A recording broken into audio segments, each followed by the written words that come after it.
सर्वप्रथम सर्वांना श्री स्वामी समर्थ. स्वामी महाराजांच्या कृपेने तुमच्या सर्व चांगल्या इच्छा पूर्ण होत ही स्वामींचरणी प्रार्थना करते आणि आजच्या व्हिडिओला सुरुवात करते. आई जेव्हा दिवसभरात अशी कामं करते तिच्या मुलांची खऱ्या अर्थाने प्रगती सुरू होत असते.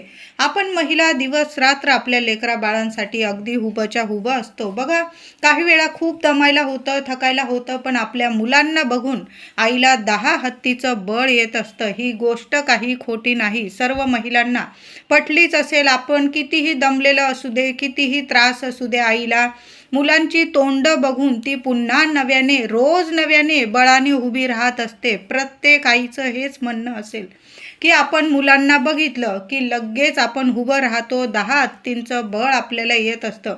बघा, बाळाला जन्म देते आई तेव्हा कितीही वेदना होऊ दे, बाळाला बघताच त्याचा स्पर्श होतात तिच्या वेदनांचं रूपांतर आनंदात, जगाच्या सर्वात मोठ्या आनंदात, सुखात होत असतं. मुलांची 100% प्रगती आईची 1000% प्रगती असते. आपली मुलं जेवली की तिचं पोट भरत असतं, मुलं आनंदी झाली, हसली की ती हसत असते. मुलांना रडू आलं, दुःख झालं तर ती रडत असते, अंतःकरणातून रडते. मुलांचं सर्व दुःख सुख हे आईशी जोडलेलं आहे. आई या शब्दातच संपूर्ण विश्व सामावलेलं आहे. म्हणून महिलांनो, आई जेव्हा दिवसभरात अशी कामं करते तिच्या मुलांची प्रगती खऱ्या अर्थाने सुरू होत असते.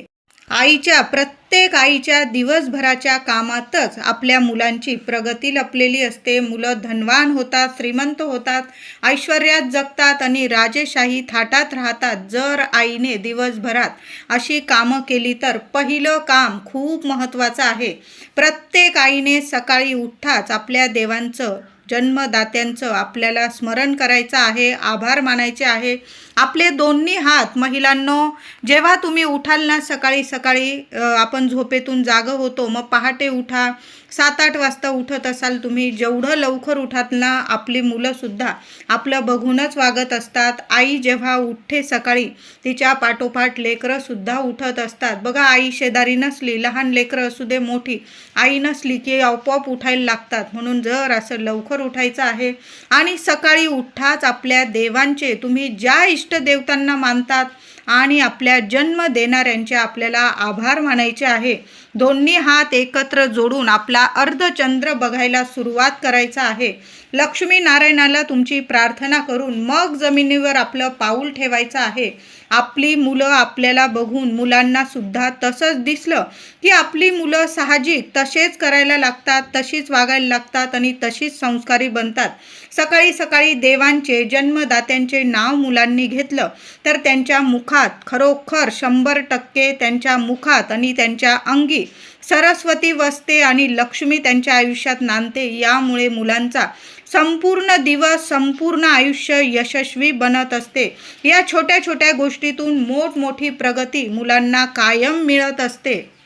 त्याचबरोबर दुसरी गोष्ट म्हणजे प्रत्येक आईने जेव्हा आपण आपल्या लेकरा बाळांसाठी, कुटुंबासाठी पोळी भाकरी आपण करत असतो, अन्न शिजवतो, तेव्हा प्रथम आपण तवा जेव्हा ठेवतो चुलीवर, गॅसवर जेव्हा तवा ठेवतो, 2-4 थेंब दूध आपण शिंपडून द्यायचं आहे. दुधाचे शिंतोडे तव्यावर द्यायचे आहे. यामुळे छोट्या छोट्या गोष्टी असतात, यातच सुख लपलेलं असतं. यामुळे घरात आजारपण येत नाही आणि अन्नाला देवी अन्नपूर्णेचा आशीर्वाद मिळतो. घरात धनधान्याचा साठा वाढतो. साहजिक आहे, लक्ष्मी नांदते, बरकत येते आणि मुलांची प्रगती होत असते.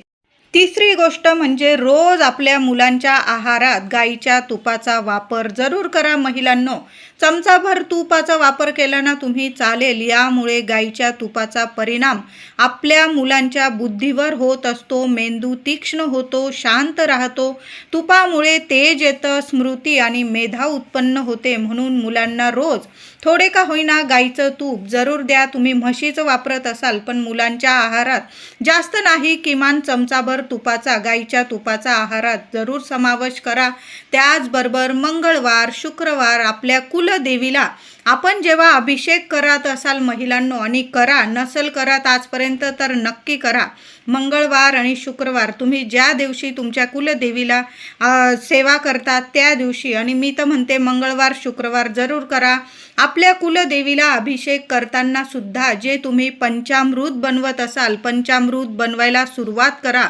थोडंसं करा, 2-4 चमचे पंचामृत तयार करा, आणि ते पंचामृत बनवताना गाईचे तूप टाकून पंचामृत बनवायला सुरुवात करा. कुलदेवीचा अखंड आशीर्वाद मुलांना, कुटुंबाला मिळतो, आणि अशा घरातली मुलं कायम प्रगतिशील बनतात आणि श्रीमंत बनत असतात. त्यांना आयुष्यात कधीच कमी पडत नाही. चौथी गोष्ट ती म्हणजे रोज सकाळी अंघोळीनंतर आईने मुख्य उंबरठ्याची पूजा अवश्य करावी.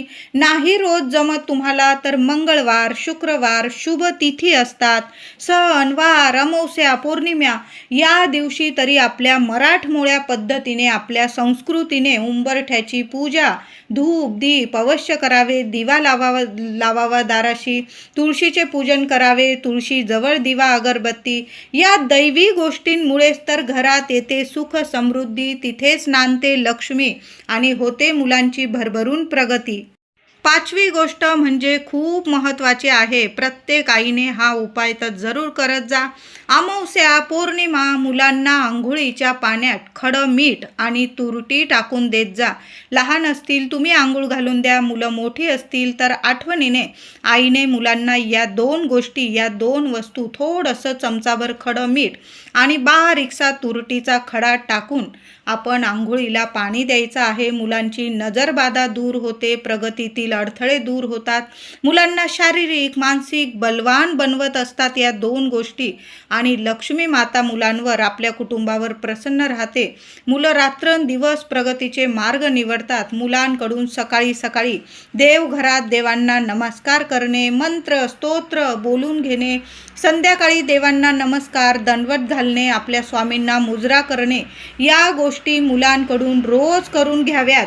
आपण स्वतः जर या गोष्टी केल्या तर आपली मुलं साहजिक आहे हळूहळू शिकतात, संस्कारी बनतात, प्रगती करतात. शाळेत जाताना मुलं शाळेत जात असतील, नोकरीला, ऑफिसला, कुठल्याही कामाला जाताना आपल्या इष्ट देवांचे नामस्मरण करणे, देवांना नमस्कार करून मगच घराबाहेर पाऊल टाकणे, या गोष्टी रोजच्या जीवनात खूप महत्त्वपूर्ण आहे, आणि आईनेच या गोष्टी शिकवणं.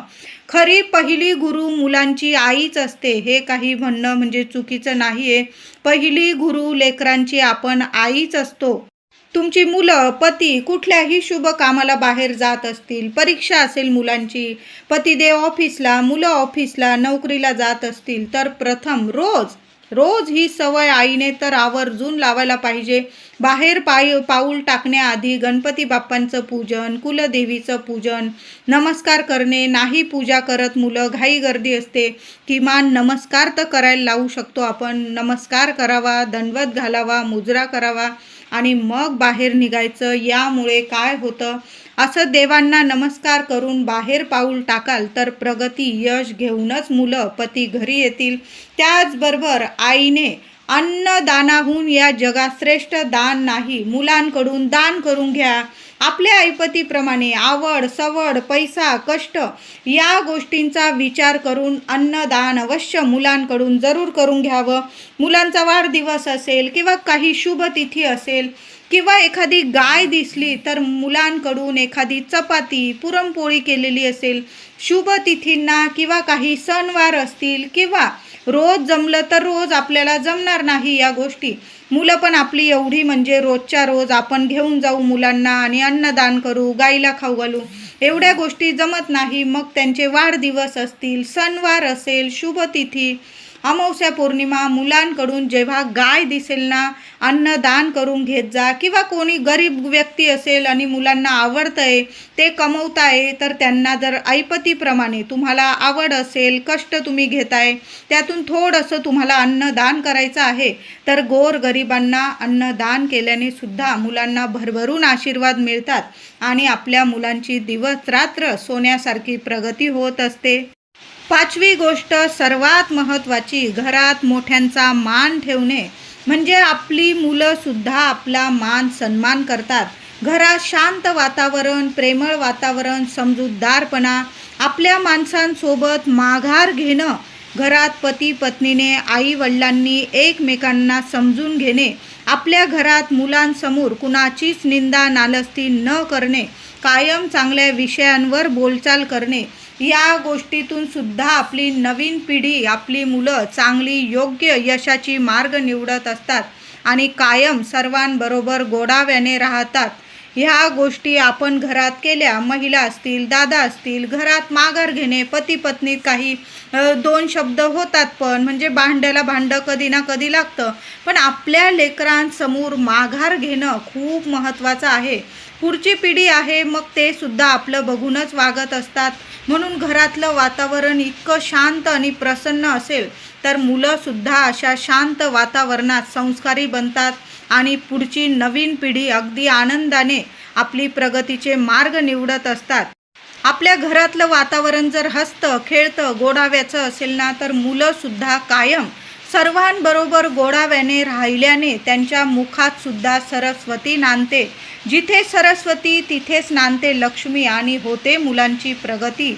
7वी गोष्ट म्हणजे मुलं, पती जेव्हा सकाळी शाळेत किंवा ऑफिसला जात असतील, कुठल्याही कामाला बाहेर जात असतील, त्यांना कपाळी कुंकवाचा टिळा किंवा हळदीचा, अष्टगंधाचा, तुमच्याकडं केशर असेल, केशर भिजवून त्या केशरचा म्हणजे तुमच्याकडं जे असेल ना, कुंकू, हळद, अष्टगंध, केशर किंवा आपल्या कुलदेवीला आपण कुंकुमार्चन करतो, ते कुंकुमार्चनचं कुंकू नेहमी एखाद्या डबीत साठवून ठेवावं. कुठल्याही कामाला, शाळेत, ऑफिसला जात असतील घरातली व्यक्ती, त्यांना तो टिळा जरूर लावावा. यामुळे कपाळी कुंकू लावून किंवा टिळा लावून बाहेर पाठवणे, यामुळे प्रगतीचे मार्ग मिळतात, अडचणी दूर होतात. 8वी गोष्ट खूप महत्त्वाची म्हणजे मुलं असतील, पती बाहेर जातात ऑफिसला, शाळेत, तेव्हा आईने किंवा पत्नीने घरातील व्यक्ती बाहेर शाळेत, कॉलेज, ऑफिसला गेल्यानंतर, कामानिमित्त बाहेर पडल्यानंतर थोडा वेळ शांत बसून राहा, देवांचे नामस्मरण करा, देवांची पूजा करा, मंत्र स्तोत्र बोला किंवा तुम्ही शांततेत तुम्ही ते जाओस्तोर अगदी दगदग पुरते, महिलांना मान्य आहे, कामं पुरतात आणि ते गेले की मग आपण घरातलं आवरत असतो, अगदी पसारा करून जाता आपली लेकरं, घर अगदी अस्तव्यस्त करून जातात. मग मुलं किंवा पती बाहेर गेलं की मग आपण घर स्वच्छ करत असतो, पण मुलं किंवा पती किंवा घरातली व्यक्ती बाहेर गेली कुठल्याही कामासाठी तर लगेच घराची आवराआवर करू नका. शांत बसा, किमान 15 मिनटं तरी शांत बसा. चहा घ्या, कॉफी घ्या, दूध घ्या, तुम्ही जे पेय पीत असाल ते शांत बसून 15 मिनटं तरी नक्की शांत बसायचं आहे. चहा कॉफी घ्या, शांततेत स्वतःसाठी 15-20 मिनटं द्या महिलांनो, आणि नंतर आपली घरातली कामं आवरायची आहे. काही घरात महिला, घरातली मुलं, पती घराबाहेर पडताच कामं आवरायला घेतात, असं करू नका चुकून सुद्धा, नाही तर मग मुलांच्या, पतीच्या कामावर, प्रगतीवर पाणी फिरत असतं, त्यांना अपयश मिळतं. म्हणून घरातली मुलं किंवा पती कामानिमित्त घराबाहेर गेल्यास थोडा वेळ शांत बसा, देवपूजा करा, मंत्र स्तोत्र पारायण तुम्ही पारायण करत असतात, या गोष्टी नक्की करा. या सेवेचा संपूर्ण परिणाम आपल्या मुलांच्या, घराच्या, पतीच्या प्रगतीवर पडतो आणि कुटुंबात आर्थिक भरभराटी होते आणि मुलाबाळांची भरभरून प्रगती होते आणि इथंच नांदते खरी लक्ष्मी. त्याचबरोबर महत्त्वाची गोष्ट म्हणजे वर्षातून एकदा सहकुटुंब, सहपरिवार कुलदेवीच्या दर्शनाला नक्कीच जावे. लांब असेल कुलदैवत तुमचं, किमान 5 वर्षातून एकदा तरी अवश्य जावे. यामुळे कुटुंबाला प्रगती आणि आपल्या देवी आईचं, आपल्या कुलदैवताचं आपल्याला कृपाछत्र, माया मिळत असते आणि आपल्या लेकरा बाळांवर कुठलंच कधी संकट येत नाही. वरच्या वर आपलं कुलदैवत ते संकट दूर करतं आणि आपल्या लेकरांना प्रगतीचे मार्ग मिळवून देत असतं. 9वी गोष्ट म्हणजे घरात नियमित आपल्या देवांची पूजा करणं. सकाळ संध्याकाळ आरती, कापूर जाळणे किंवा शुभ तिथी असतील, सण वार या दिवशी आपल्या घरात कापूर जाळणे, आरती करणे या गोष्टी ही तितक्याच महत्त्वाच्या आहेत, ज्यामुळे घराला, मुलांना लागलेली वाईट दृष्ट असेल, नकारात्मकता असेल, वाईट गोष्टी त्यांच्या पाठीमागे असतील, ज्यामुळे प्रगतीत अडीअडचणी येत असतील, त्या संपूर्ण नष्ट होतात आणि मुलांची खूप प्रगती होते. मुलांची आठवड्यातून एकदा तरी आईने नजर दृष्ट जरूर काढून टाकावी. मूल लहान असू दे किंवा मुलं मोठी झालेली असतील, आईने मुलांची नजर दृष्ट जरूर काढून टाकावी. मीठ मोहरीने काढा किंवा तुम्ही ज्या वस्तूंनी नेहमी दृष्ट उतरवून टाकत असाल त्या पद्धतीने आपण नेहमी मुलांची दृष्ट नजर बाधा जरूर काढून टाकावे. बघा, मुलं छान तयार झाले, थोडी प्रगती केली की कुणाची ना कुणाची मुलांना, लेकरा बाळांना नक्कीच दृष्ट लागत असते. बुधवार असेल, रविवार असेल, अमावस्या, पौर्णिमा या दिवसातून एकदा तरी मुलांची नजर जरूर काढावी. यामुळे आईचे प्रेम, आईला समाधान मिळतं, मुलांना एक रक्षण कवच कायम मिळत राहतं. त्याचबरोबर आपल्या मुलांकडून काही चुका झाल्यास तर मुलांना कायम आई वडिलांनी समजून सांगावे. लगेच त्यांना कठोर शिक्षा देऊ नये, नाहीतर मुलं कोडगी बनतात. मुलांवर मग आई वडिलांच्या शब्दांचा, ओरडण्याचा, माराचा कोणताच परिणाम होत नाही. जेवढं मुलांना प्रेमाने, समजुतीने सांगाल ना, तेवढी मुलं लवकर समजतात आणि तुमची बनून राहतात. बघा, मुलांना मारझोड करतात, तिथं आई वडिलांना मुलं मान सन्मान देत नाही. मुलांवर कधीच हात उगारू नका. अगदीच एखाद दिवशी अगदीच तुम्हाला सहन नाही झालं, एखादी चापट मारली, ठीक आहे, पण आपल्या लेकरांवर कधीच हात उगारू नका. जेवढं समजुतीने घ्याल, प्रेमाने सांगाल, तेवढी 1000 पटीने मुलं नक्कीच समजून घेतील. म्हणून जेवढं मुलांना प्रेमाने, समजुतीने सांगाल ना, तेवढी मुलं लवकर समजून घेतात आणि पुढं जाऊन चुका करत नाही. कुठलीही चूक झाली तर मग आई वडिलांना प्रथम येऊन सांगतात की अशी अशी चूक झाली. नाहीतर आपण मारतो किंवा त्यांना भीतीदायक वातावरण जर घरात असेल तर मग मुलं आपल्या चुका, स्वतःच्या चुका लपवून ठेवतात आणि मग त्याचं रूपांतर वाईट स्वरूपात होत असतं. म्हणून मुलांना प्रेमाने सांगा. एखादी चूक झाली तर समजून सांगा. मुलांकडून चुका झाल्या तरी पण ते प्रथम आईला येऊन सांगतात, वडिलांना येऊन सांगतात. म्हणून मुलांना प्रथम आपण प्रेमानेच सांगायचं आहे. कायमच मुलांना प्रेमाने सांगा, समजुतीने सांगा. कुठल्याही गोष्टीत काळजी घेऊन राहतात मग, आणि आपली नवीन पिढी कायम संस्कारी बनते आणि मुलं कायम प्रगतिशील राहतात. त्याचबरोबर मुलं जेव्हा अगदी पटकन घरात येतात, चप्पल बूट बाहेर कसेही काढून येतात, ही सवय सुद्धा आईने मुलांची बदलायची आहे. तुमची मुलं अशी येतात का बरं? पटकन चप्पल बूट कसे पण काढतात आणि घरात येतात? अजिबात नाही. दारातच त्यांना थांबवा. त्यांची चप्पल उलटी सुलटी पडलेली असेल, त्यांना स्वतः नीट करायला सांगा. चप्पल स्टँड असेल, तिथं चप्पल नीट स्टँडमध्ये ठेवायला सांगा आणि मग त्यांना घरात प्रवेश द्या. यामुळे सुद्धा मुलं आपली संस्कारी बनतात, कशी पण वागत नाही. कारण घराबाहेर अशा चपला पडत असतील, उलट्या सुलट्या, यामुळे आपल्या कामात कायम अडीअडचणी येतात आणि मुलांची त्या घरात कधीच प्रगती होत नाही.